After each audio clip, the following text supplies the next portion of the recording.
Haleluya. Halo Bapak Ibu Saudara-saudari terkasih dalam Tuhan Yesus Kristus. Kiranya damai sejahtera Allah yang melampaui segala akal memelihara hati dan pikiran kita semua dalam Kristus Yesus Tuhan kita. Bapak Ibu Saudara-saudari, Markus 4 ayat 15 saya bacakan. Orang-orang yang di pinggir jalan tempat firman itu ditaburkan, ialah mereka yang mendengar firman, lalu datanglah iblis dan mengambil firman yang baru ditaburkan di dalam mereka.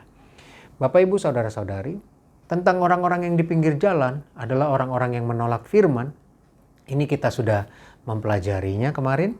Dan apa yang terjadi ketika orang menolak firman Tuhan?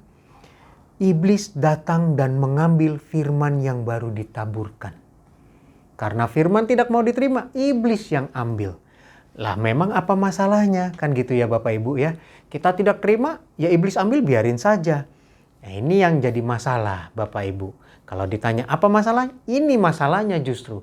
Ketika iblis ambil, apa yang iblis lakukan dengan firman itu yang bisa bikin kita bahaya. Kejadian pasal 3 ayat yang pertama saya bacakan.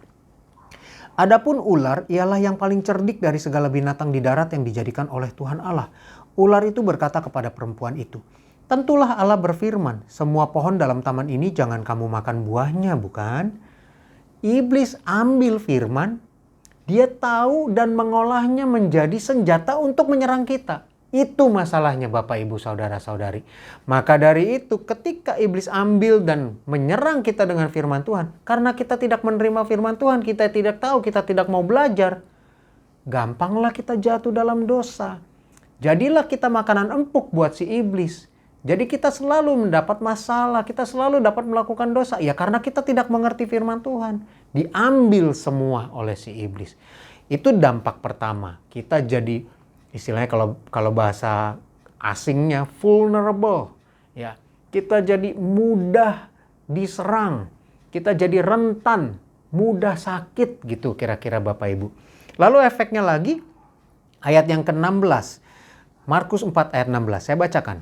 Kembali ke Markus 4. Demikian juga yang ditaburkan di tanah yang berbatu-batu, ialah orang-orang yang mendengar firman itu dan segera menerimanya dengan gembira, tetapi mereka tidak berakar dan tahan sebentar saja. Apabila kemudian datang penindasan atau penganiayaan karena firman itu, mereka segera murtad. Ayat 18. Dan yang lain ialah yang ditaburkan di tengah semak duri, itulah yang mendengar firman itu. Lalu kekhawatiran dunia ini dan tipu daya kekayaan dan keinginan-keinginan akan hal yang lain masuklah menghimpit firman itu sehingga tidak berbuah. Nah, karena iblis tahu firman, dia pakai firman itu untuk apa? Untuk menindas, menganiaya, membuat kekhawatiran-kekhawatiran. Sehingga apa? Tidak tahan. Kita tidak tahan. Manusia-manusia ilahi yang sudah Tuhan tetapkan untuk mendapat keselamatan tidak tahan.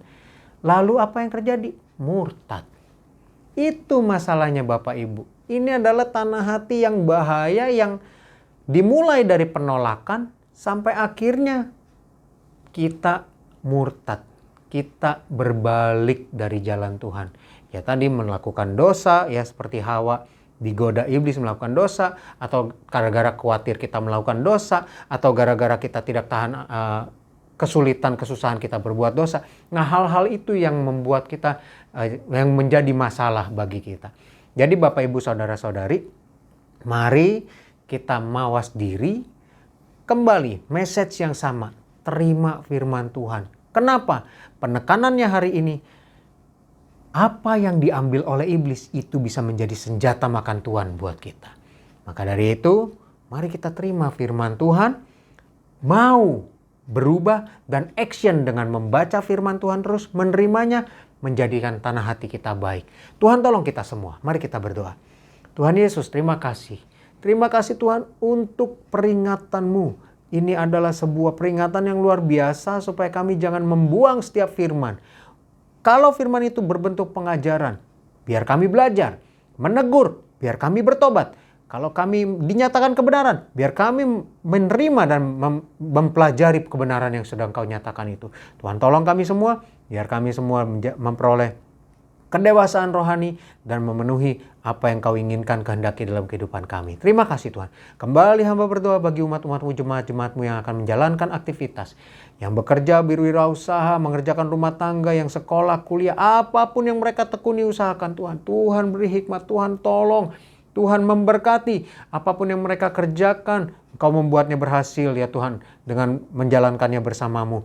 Tuhan memberkati dalam menjalankan segala sesuatunya itu. Tuhan memberkati, jaga, lindungi dengan berkat kesehatan kekuatan daripada-Mu Tuhan. Tuhan melindungi mereka. Dengan pertahanan tubuh yang kuat, Tuhan melindungi mereka. Sehingga dalam menjalankan semuanya itu Tuhan, mereka menjalankannya dengan damai sejahtera, dengan ketenangan sentosa yang daripada-Mu. Terima kasih Tuhan, terima kasih. Kami serahkan hidup kami kepada-Mu dalam nama Tuhan Yesus Kristus. Haleluya. Amin.